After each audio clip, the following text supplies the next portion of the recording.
at the Polonsky Academy at the Van Leer Jerusalem Institute, situated in Jerusalem in Israel. And we are very delighted to welcome our very honorable guest, Professor Emmy van Deurzen. Hello, dear Emmy. Hello, everybody. Good to And be here with you. would like to introduce our very special guest. Uh, so, Professor Emmy van Deurzen is founder of one of the major existential therapeutic schools and movements in the world. And she is uh, uh, founder also of um, Society of Existential Analysis in 1988. Uh, she is founder of New School of Psychotherapy and Counselling in 1996, Dilemma Consultancy in 2000, and Existential Academy in 2010. And she co-founded the School of Psychotherapy and Counseling at Regents University in 1990. And she is the president and founder of the worldwide existential movement. Also, she is a visiting professor of Middlesex University and the founder of the Journal of Society of Existential Analysis, which is called Existential Analysis. And mm, That's a lot. existential, enough That's a lot. existential. Yeah, and I would like to underline that I'm both a philosopher and psychotherapist and also artist. Uh, hmm uh, and a few things about me. For me, it's a very personal meeting, not only professional, because I know Emmy for more than 12 years. Yep. As far as I remember, at 2013, you came to us to Kiev Yes, indeed. Yes, I did. Yes. to make a course, 3-day course with Hmm? group practice in existential therapy.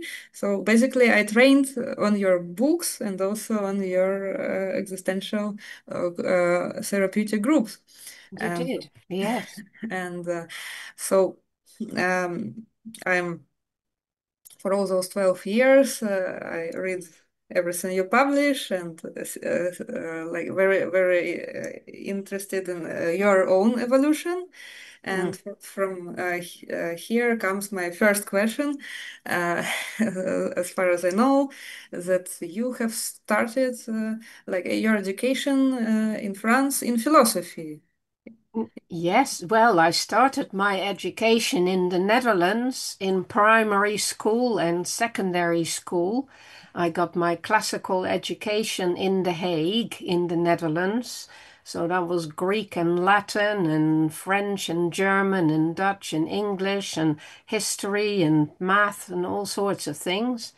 And then when I was 18, I moved to France and I studied philosophy. And I was very fortunate to study with Michel Henry, who is quite a well-known, widely known phenomenologist who is now passed for quite a while. And yes, I learned a great deal from him. And from there, I started working in psychiatric hospitals and trying to apply my philosophical ideas to the work with the patients. And then, of course, I realized that I needed to get other qualifications, and I went back to university to do another first degree, another master's degree in clinical psychology, and then training in psychotherapy and working in psychiatric hospitals all that time as well. And then I got invited to come to London to work with what was then called the anti-psychiatry movement. And I lived there in a psychotherapeutic community, worked in a crisis center, and began teaching my way of working, realizing that nobody had actually really spelled out how to work existentially. So these communities were supposed to be inspired by existential ideas, but they weren't really systematically doing that. So as I began teaching on the training program there, I realized that I could formulate this and really turn it into something that I could teach, that people could train in, and that we could bring to the world as an alternative to what at that time was really dominated by psychoanalysis and the very first beginnings of cognitive psychotherapy as well, Mm. and some humanistic psychotherapy too. That was my second question. Like, first of all, how this shift happened that you decided to move from philosophy to practice, and why you chose not the dominant psychoanalytic approach, dominant in France in 1960s, 70s, but why existential therapy? Yeah. Oh, but that's a very good question. Well, that takes me back a long way. So I began working in psychiatric hospitals really because my first husband was training as a psychiatrist. He'd finished his medical studies, and so he had to do these placements in psychiatric hospitals, and I found it very interesting. And I was given permission to come with him. And so I started, this was 1971, I started going to the psychiatric hospital of Montpellier, which was called Fondorel, and I worked there in a ward with autistic children. And then the next year I worked with him in what was essentially an outpatient and short-term therapy department for young women. And I became very aware that although with the autistic children I could do a lot just playing with them and taking them for walks, with the women who had been suicidal, I could do an amazing amount just talking with them in a more philosophical way. And that was quite an innovation, because in that hospital it was all very strictly medically organized. But they kind of let me do that, but maybe partially because they weren't aware that I was doing it. Mm. And then in the next hospital, which was in Agen, well, then we moved to a hospital in Saint-Alban in the Massif Central, where I got my first full-time job in psychotherapy, well, social therapy really at that time. And it was a very special environment, so I learned a great deal about group psychotherapy. But then the next hospital I worked in was in Agen, and that was very dominated by psychoanalysis, as you say, and a very particular form of psychoanalysis, which is Lacanian psychoanalysis. So I began to feel this friction with the system that was really being imposed, as opposed to my own desire to work in this much more philosophical and existential way. And it is really from there that I became very keen to come to the United Kingdom, where I thought they were doing that work with existential methods. And as I said, I then realized that nobody had really worked that out. Although I've had lectures in France, long-term lectures on Binswanger's work and a little bit on Medard Boss's work. None of that sort of Dasein analytical work or existential analytic work was really being applied anywhere in the world that I knew of at that time. And so, yeah, working in London, I realized that it was long overdue to have a practical method which was clear and not so mystical and confusing as existential therapy had always seemed to people. So that's how it began, really. It was 1978 by then, and I started to write about it and give lectures about it and give talks about it. And it evolved really from people's needs to know how to work in this way or how to work with that, and from my own practice as well. And from 78 onwards, I was working for an American university called Antioch University, which had created a center in London where I was given a lot of opportunities to develop those ideas and to put together a specific training program where those ideas could be taught. And that became very successful. And I moved that to another college, Regent's College, and then the program just grew and grew until we had 600 students. And it went on from there, really, for decades and decades. Mm.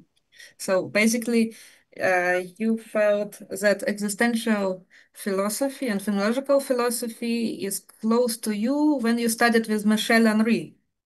Yes, yes. So the method of phenomenology seemed very important to me from the outset because phenomenology is a philosophical way of looking at the world in a very different way, through different lenses than other forms of philosophy. And one of the things that Edmund Husserl, who founded that method, said and aimed for was to bring an objective approach to the world, in a scientific way, together with a subjective understanding of how human beings make sense of the world.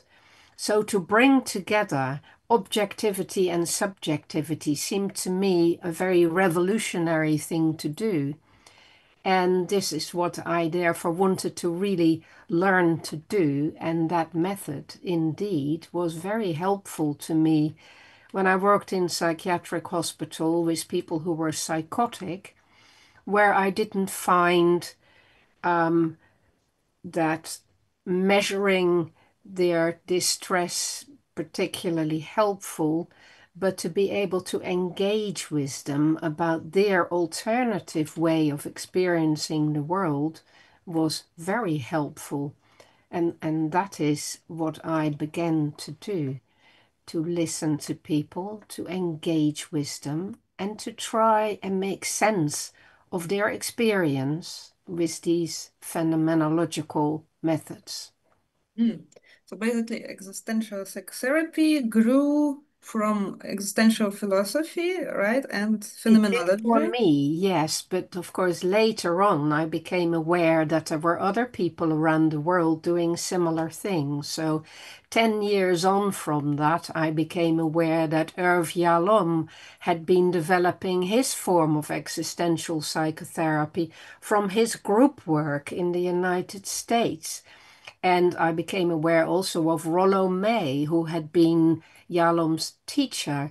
And then I became aware, really only when I was in England, because he wasn't that well known in France, of Viktor Frankl's work and logotherapy, which was another approach to the existential work, which emphasized finding meaning, which was also extremely helpful. And in fairness to humanistic psychology, when I really started discovering Carl Rogers, I realized that a lot of that was based on the principle of engaging with people in a deep way and understanding them rather than imposing a dogma on them or interpretations on them. And of course, the Daseinsanalysts, I realized much later on, had also carried on developing their methods, and that there were people doing Dasein's analysis, even though I had believed while I was in France that it was very much a thing of the past, that was still happening. And so, yes, it was amazing to bring all these people together in my life and to learn from each other. And it was really, I think, out of that coming together of these different approaches. And of course, in Russia, there was stuff going on as well, for a very long time. And And that was also a group of people who I discovered had been developing that work. And then, it just snowballed from there. Obviously, there were people in Denmark who had taken Søren Kierkegaard's work very seriously and who were very keen on a more existential form of psychology and psychotherapy. And they started inviting me to come there at least once a year for a long time. And in Sweden, there was a very active group that was developing its way of working, and they borrowed a lot of my stuff, and then they really went for it and established their own things. And same was happening in Mexico and in Israel with Gidon Menda's work at the Kibbutzim College, and in Turkey, and oh goodness me, all over the world really. And then we realized it was happening in China and in Korea and in Australia, and of course, all over the USA and Canada, also with Paul Wong's work. I mean, there were so many centers of interest in this way of working, and so many people thinking along similar lines. When we were all starting to talk to each other and coming together, it really was like something that had been waiting to becoming crystallized.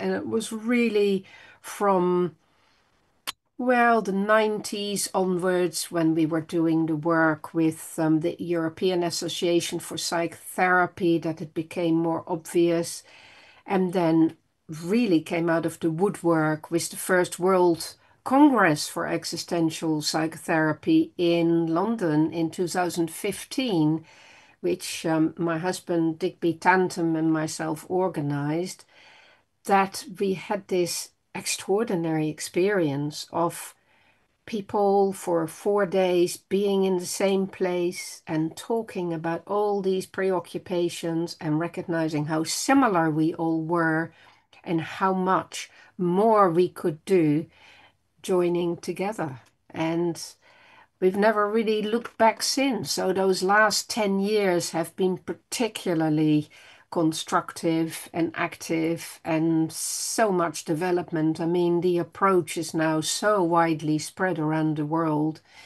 It's quite astonishing to me, really, because in the 70s, when I was trying to work in that way, people used to raise their eyebrows and question what I was doing and saying, oh, well, that's not psychoanalysis. And I said, well, are you wanting to do Dasein's analysis? And I said, no, I don't want to do Dasein's analysis. I want to have an existential therapy which meets people at the point of what they need and which listens to them rather than to impose an established framework and analyze their difficulties in that way.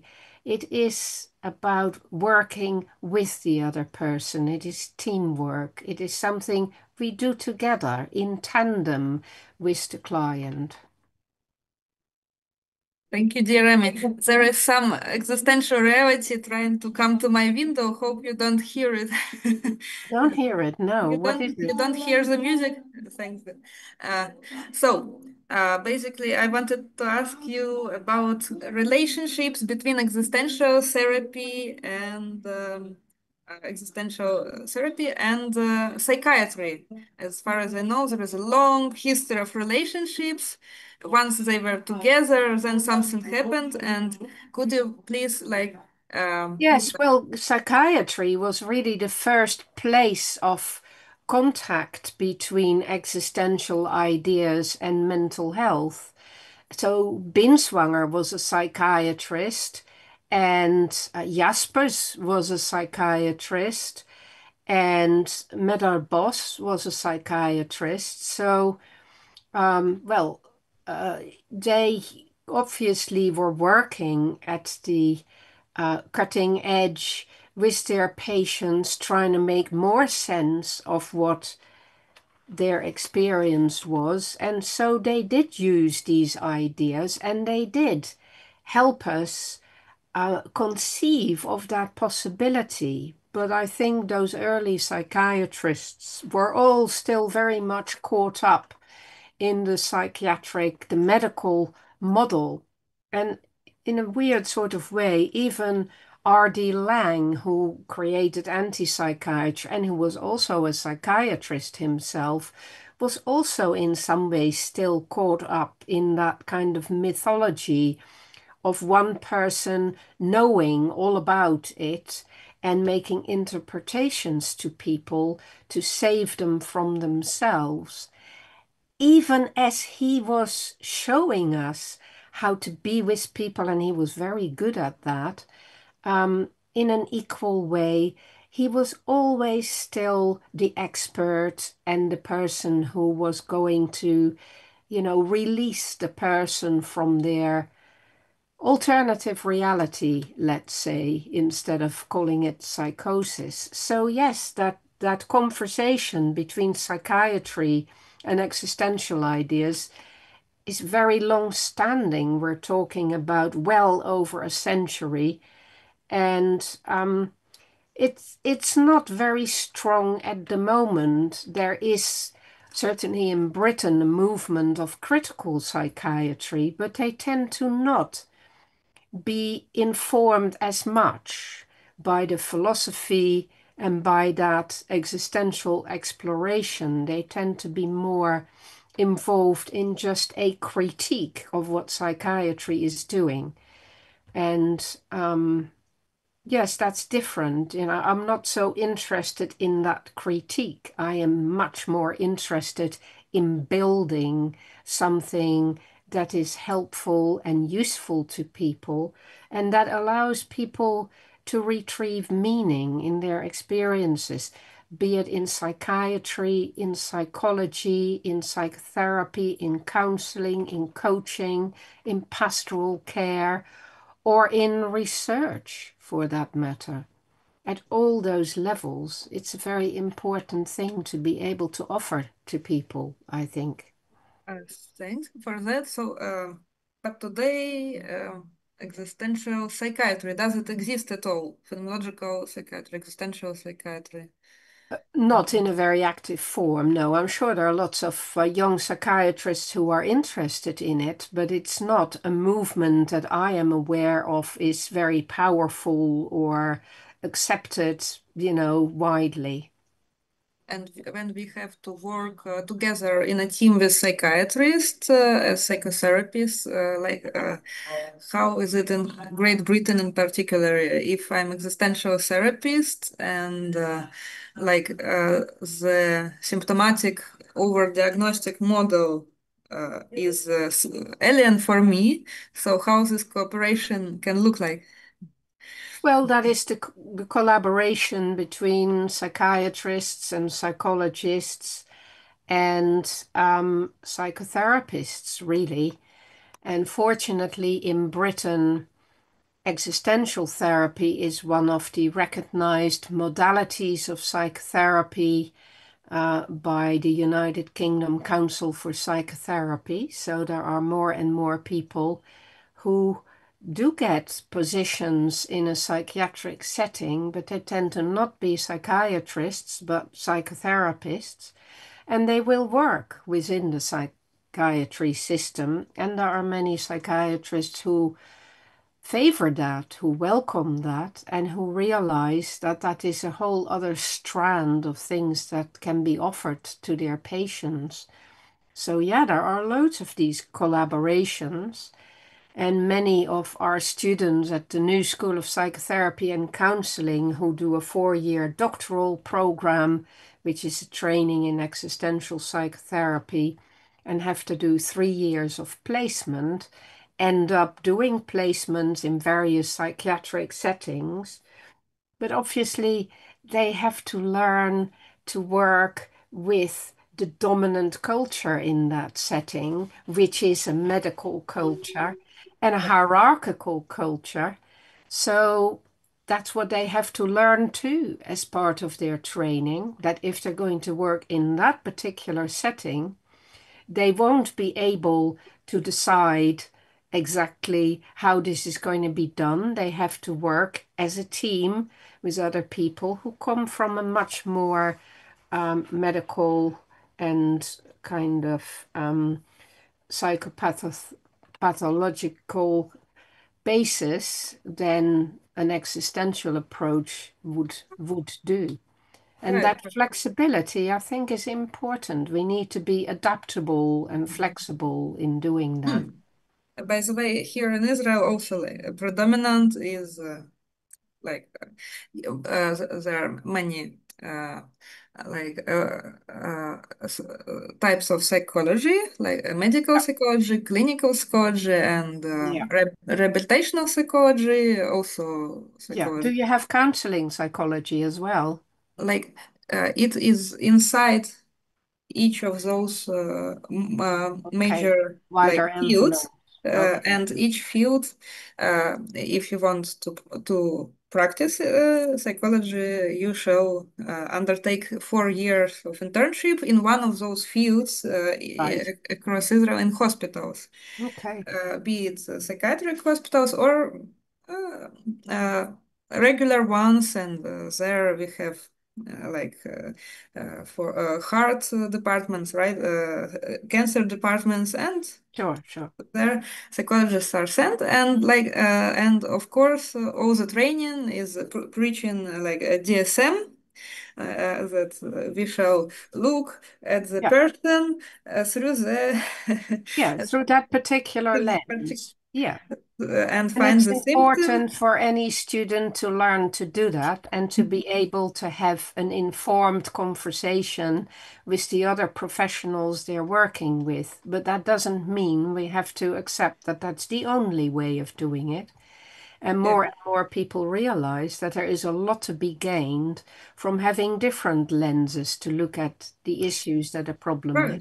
a And person has. uh, So, also, like maybe it's the same in Britain and Europe. Like I was in numerous courses in psychology here, and there is like a basic assumption that somewhere there is a trauma.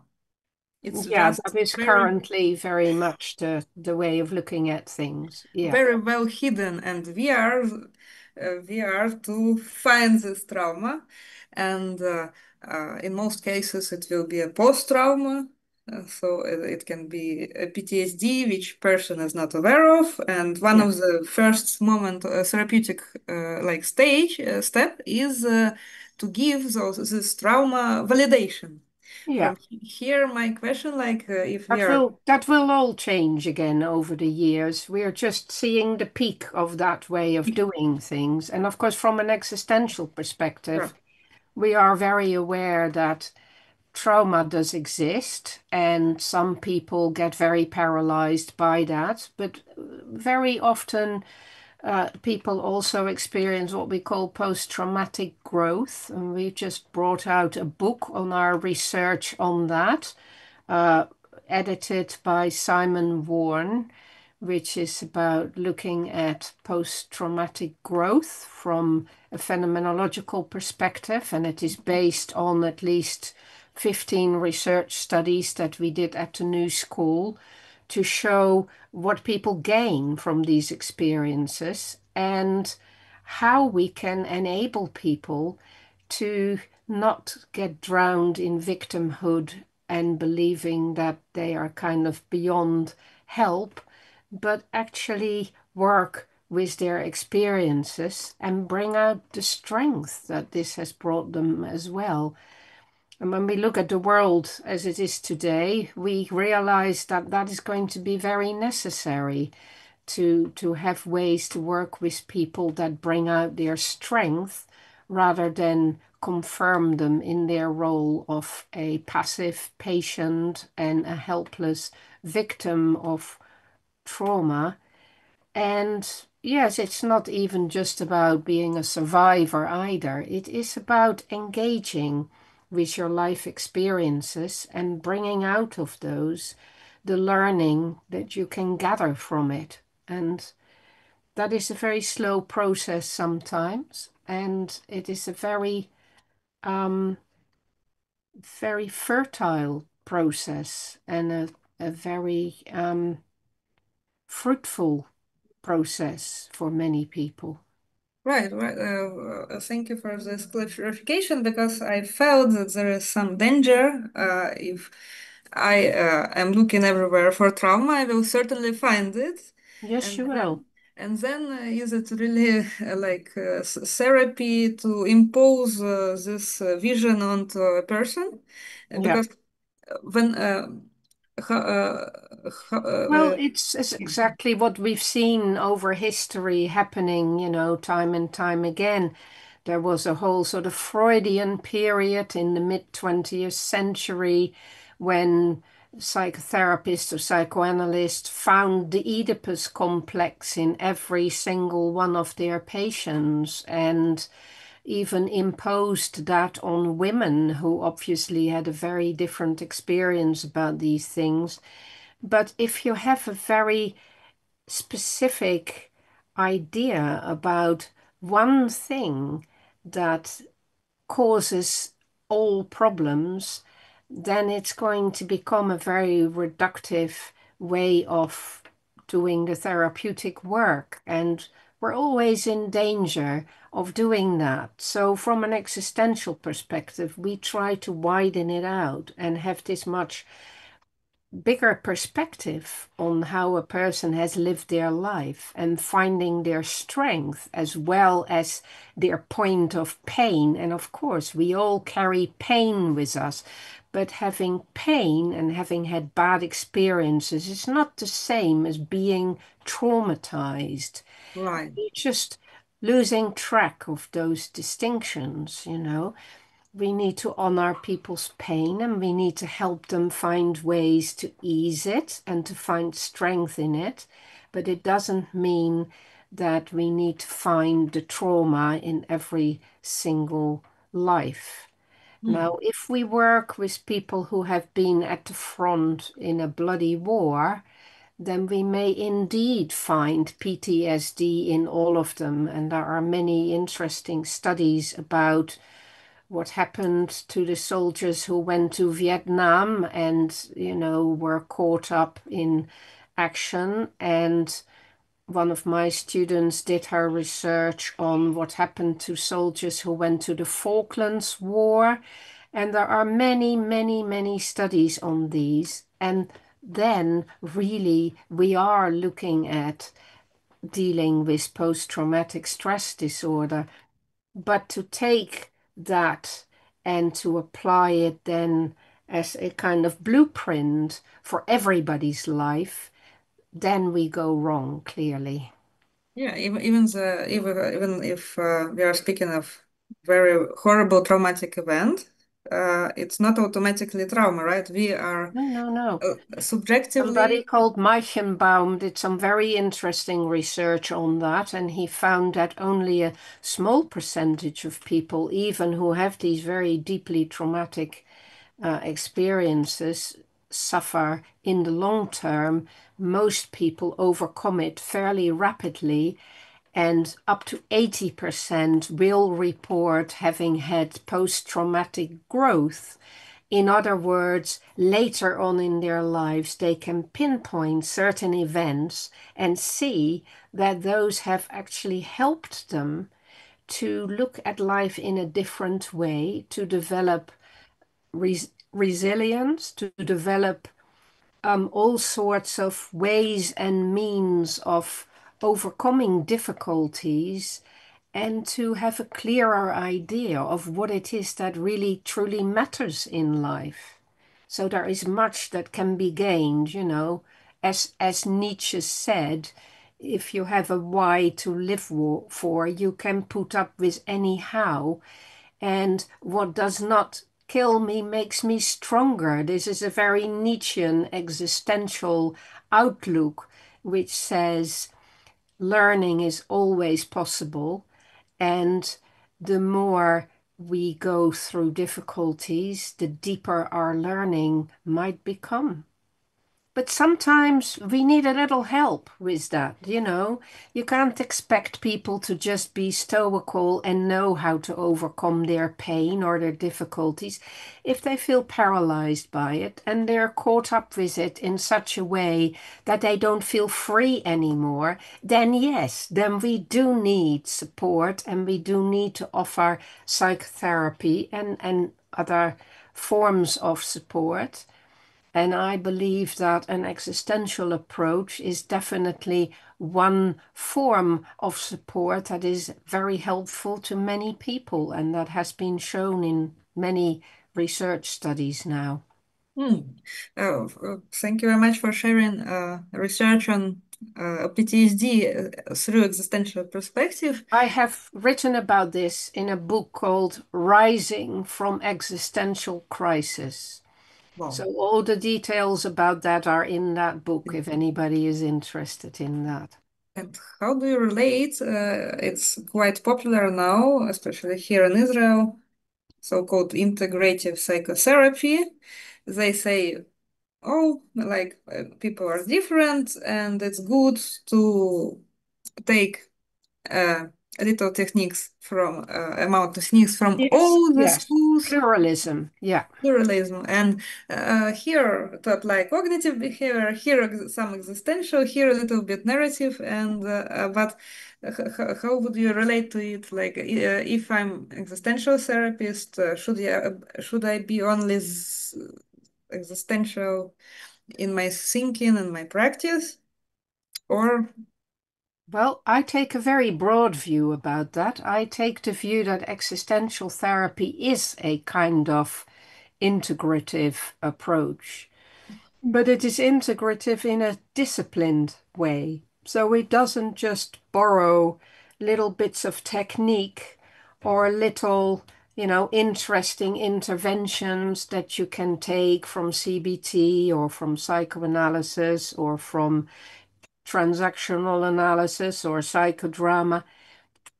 When we take and we borrow these, it is in a very thought through way, and it is in order to enable the person to take charge of that process rather than processing them through this gimmick, as it were.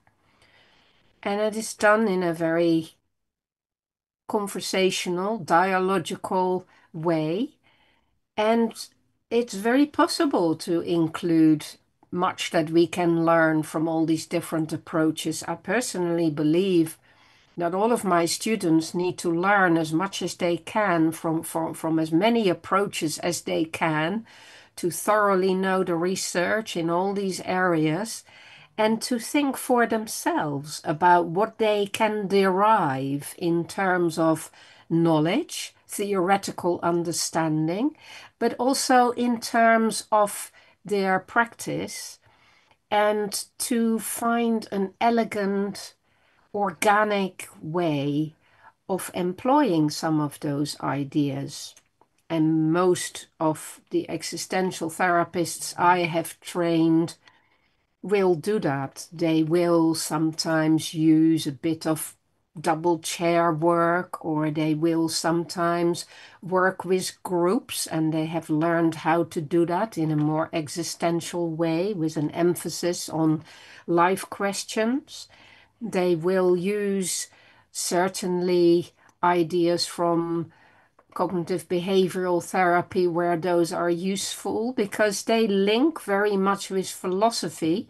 As you know, CBT is in many ways similar to Stoicism and Hmm. in some ways to Epicureanism.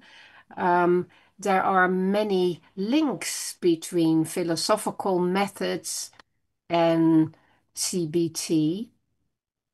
And so we can find ways of seeing how that can be helpful. Hmm. What I wouldn't be in favor of is to make a hodgepodge of it, to become confused. It is very important to have a disciplined philosophical understanding of what you're aiming to do and how you are going to approach this other person who is in distress. So to think through what it is you're doing in that encounter does require you to remain with your existential roots rather than to simply then jump on the bandwagon of psychopathology and start to apply various mechanisms that completely take that person into a different place and make them an object rather than a partner in this conversation we are having in order to help you work out what has gone wrong in your life and how you might sort that out, separate out the difficulties, unravel the knots, and find a way forward in your life that helps you feel that you're purposeful in that process, that you're beginning to know yourself, that you're beginning to understand how life works, and that you can actually be in charge of that process. So, my worry about integrative and pluralistic therapy is that it can become quite technologically based and that it loses track of the importance of the depth and the intensity and the intimacy of that therapeutic work. Right, as it is a still subjective objective approach, unlike Exactly right. existential one. And It brings the two together. speaking about your own optics, like when I Yeah. tried to explain to those who are unaware, to my colleagues here, your four dimensional model. Mhm. First of all, I underline that it's four dimensions, not of personality, but of life itself, of existence, which already like amazed them because it shifts the focus from personality, isolated personality like objects, to the existence. And, Precisely, but which makes then, a huge difference right, because now I'm not investigating your brain, your mind. What we're doing together is opening up the spheres of life that we're all operating on, but we're very unaware that we're operating on them. And the other bit about the four worlds is that right. we're always aware of the tensions at each of those levels. So we are aware that in the physical domain, we're all having to maneuver and navigate between the obstacles of falling ill, of the fear of death, of feeling our strength is waning, and on the other hand, wanting to find greater vitality. In the sphere of the social world, we're all having to navigate between wanting to be liked and accepted by other people and part of our groups on the one hand, but on the other hand, feeling hated sometimes, or feeling done down, or bullied, or at a loss, or isolated.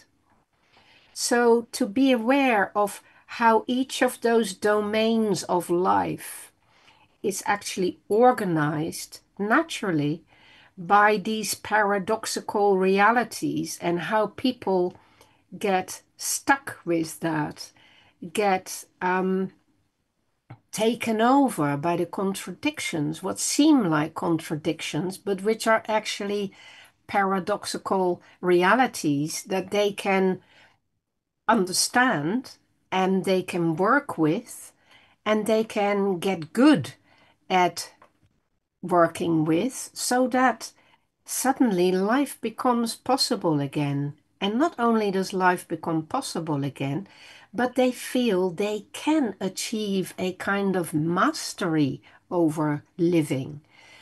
It's not anymore about what's gone wrong in their head or in their mind. It is about where they've gotten lost in life and how they can find their way again. It's about reorientating the whole thing in a new way with these spheres and these opposites and finding your way so that it becomes more fun again. It becomes more enjoyable instead of becoming terrifying and you feeling that there's something wrong with you, so that probably you will never get it right anyway, and that you can only lose and never win. People are very dualistic about these things because they haven't been offered models of life that allow them to take back control of their own life and to figure things out in a way that is helpful to them. So basically, we are working with not with ill person, but with a way to look at life. Not with person himself, not life separately, but way to look at Problems in living. We're problem. working with people's problems in living, and we're Mhm. working with where they are in that whole complex existence that is theirs, and how they have let themselves be waylaid, being, how they have become lost to themselves, how they have lost touch with their inner compass and with their moral compass, with their sense of direction, with their sense of their own ability to find a way and to make a contribution to the world and to build their confidence and their ability to understand and to create a network of meaning where that has become ripped apart because of some painful experiences or because of some bad luck that's happened to them, where catastrophes have hit them, or where they just never were given the kind of support that we need as children and adolescents to learn these life lessons. Mm. If you're No. very fortunate, then you will have learned some of that, but there are very few people who learn it very well. And mostly, even if people are lucky to have a really good childhood and parents who sort of guide them, even then, we find that when they hit society, in their teenage years, 16, 17, 18, they're still in shock because they find that the world doesn't operate in the rational or kind-hearted way that it did when they lived in their homes or in their kibbutz. It may be very different what they're confronted with when they have to, work in an organization or an institution and they're having to deal with negative hierarchical pressures, and they feel lost because they were not prepared for that and they cannot understand it. And the way they compute it inevitably is there must be something wrong with me. Right.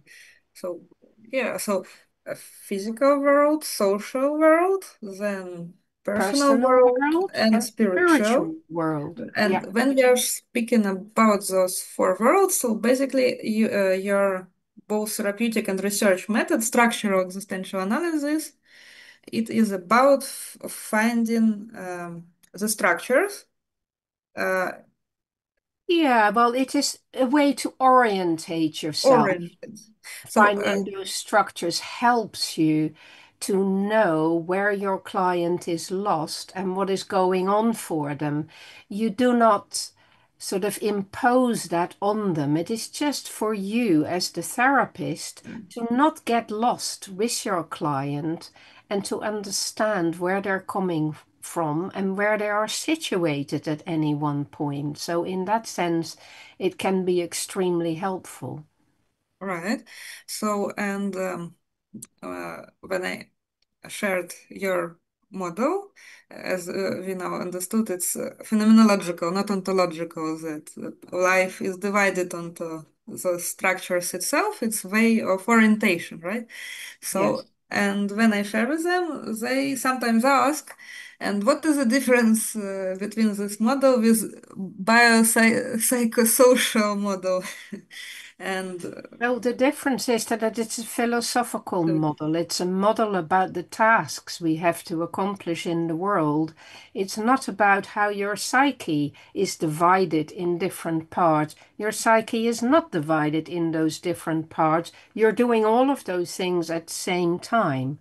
This is just a way to clarify what it is you're doing. So I can give you an example if you like. I see if I can show you some slides that might be helpful. Can you see that? So that is the four layers of your existence: the physical world, the social world, then the personal world, and the spiritual world at the center of yourself. yes. So if you go to this slide, that is a different way of representing it. And you can cut that up in this way. And then you see something looks a bit like Maslow's thing, but it's different because this is about these different world levels that you have to be prepared to negotiate in your life and death at the physical level. And you do that through your sensations and your actions in the world. Mhm. Oh, that's about your bodily existence. And at the social level, it's all about your feelings and how your feelings can help you to understand how you are relating to other people. It's all about love and hate. At the personal level, it's all about your thoughts and how, with your thoughts, you create that inner world. And you have this hesitation between where you are strong and where you are weak. It's about building a self. And at the spiritual level, it's about that fight between what is good and what is not so good, what is bad, goodwill and ill will, if you like. And that's where you use your intuitions. It's all about getting clarity about your values, your beliefs, your purpose, and your meaning. So it can help you to have a map like that if you're working with somebody and you want to understand what it is exactly that they're getting caught up with. It's Right. it's just about keeping a clear head. It's not about diagnosing the person. And when it comes to existential research, also it's a good map like for interviewing. Uh, Yeah. and It can be I very helpful for interviewing to have that map. Yeah, that's a good start. Yeah. and actually your book, which has just been out, Structural Yes. Existential Analysis, it's about research already, not therapy. It is all about research. It's about applying this method, which was developed in a clinical environment, and applying it systematically to qualitative phenomenological research. And one of the important things that is different is that the research interview is going to be an existential research dialogue, the ERD, an existential research dialogue, which is not the same as either giving a person a questionnaire or having a semi-structured interview. It is to be really be available to the person you interview and having an in-depth conversation, going to the essence of the things that matter to the person. And then afterwards, you apply quite a clear structural existential analysis where you put the material through these various lenses, space and time and feelings and um, various other aspects like purpose and paradox to get clarity about the actual things they're saying. So it is not just subjective. The subjectivity comes in the existential research interview, and the analysis gives you the clarity because of the many different structures available to you. Actually, me myself, I am doing a research of narratives, end-of-life narratives of All right. terminally ill patients. So for me, this book is a great like key how it is it is possible to design the research in existential way Yes. and Yes, like that's good. and maybe if you would agree if you're doing a field work in a setting like hospital setting, it's anthropology, but it's possible to make anthropological research existential anthropological, Oh, right? absolutely. Yes, yes, you can use this method for all sorts of research. Yes, as long as you're willing to put the focus on somebody's lived experience and you're interested in finding out how that person comes to that experience and what they have learned from that experience, which is very often absolutely invaluable information because it tells us about what human beings actually do with things that happen to them and how they process them and how they think about that for themselves and how they introduce learning in that process. And, as we were saying earlier, also how they overcome these difficulties and how they build strength in their lives. We're learning so many things about human beings and what human beings are capable of that we simply wouldn't be approaching by research with research otherwise. Right.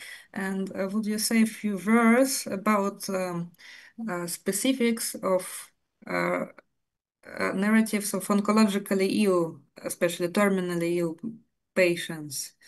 Are they in a way different from uh, from genuine narratives of?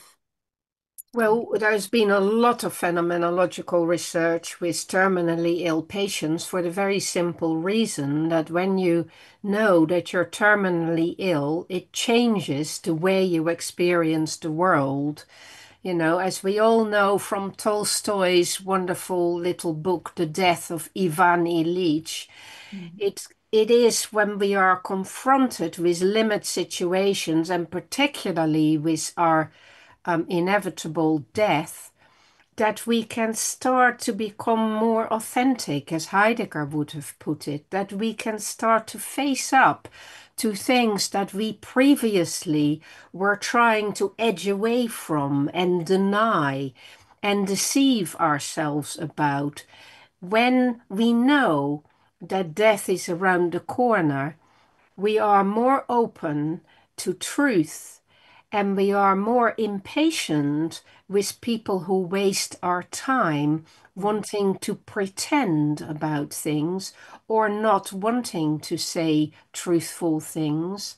And therefore, those people are often very open to a deeply phenomenological way of interacting and of getting to the bottom of the things that matter and how they can make meaning even of these final moments. I'm sure you have a lot of experience with that and a lot of interesting things to say about it. By the way, what was for me like astonishing that I had an assumption, and assumptions are not phenomenological. It's my bias, right? That people in hospice will be talking about death, and death will be the main theme. And it was not. Some No, patients no, don't no. mention death at all, right?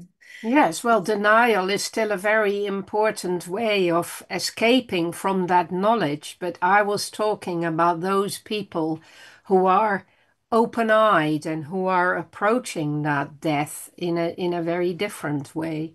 But But still, yes, you are quite right. The large number of the population does not do that and has not been taught to do that, is not facilitated to do that, is not aware that it's possible to do that. And by the time you're nearly dying, it might be a little bit too late to learn to do that. So denial and distraction and trying to have the best final times is probably the best most people can do. But we also find that for those people who have had the opportunity throughout their life to prepare for their death, as it were, and to think about these issues, something very different happens.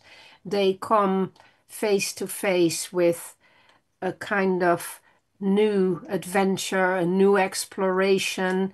You can have discussions with them about their images of what happens beyond death as well, and how death might be seen as a liminal situation which will transform them. And oh well, I can't begin to tell you what amazing things some of the researchers have come up with in that respect.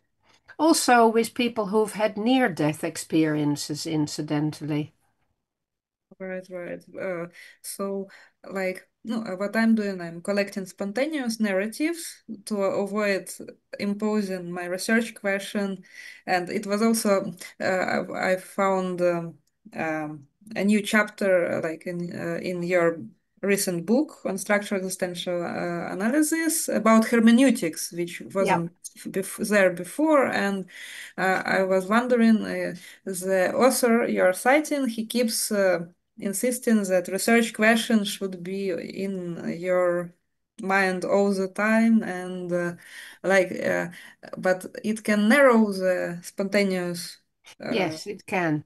uh, Yes. You need to let yourself be questions. free to go where the person needs to go. That's the only way to really collect the depth of material that you want to get. Oh, Emmy, thank you so much. For I have million more questions, I can and imagine. maybe last few words about reverse. You chose existential therapy, existential philosophy, and how it itself influenced you and changed you Hmm. throughout your life. Yes, well, I feel very fortunate to have found this calling and to be aware that it was so important to focus on that and that it could in itself help me to open my eyes more and more to my life and the lives of the people around me and my interactions with them. And every step of the way has been a learning process and continues to be a learning process for me, not just for my students or my clients. And I think it's a huge privilege to be working in a way that is like that, that is so, I don't know, revealing of life. Thank you very much for sharing your own experience and professional experience. So let's finish here. It's been a pleasure. It's Thanks for been interviewing me, Anastasia. Nice with to see you again. great, great pleasure and honor. Good luck with your research. Thank you so much. Bye. Bye. Bye bye. So we can leave the room. Mm, Yeah. mhm.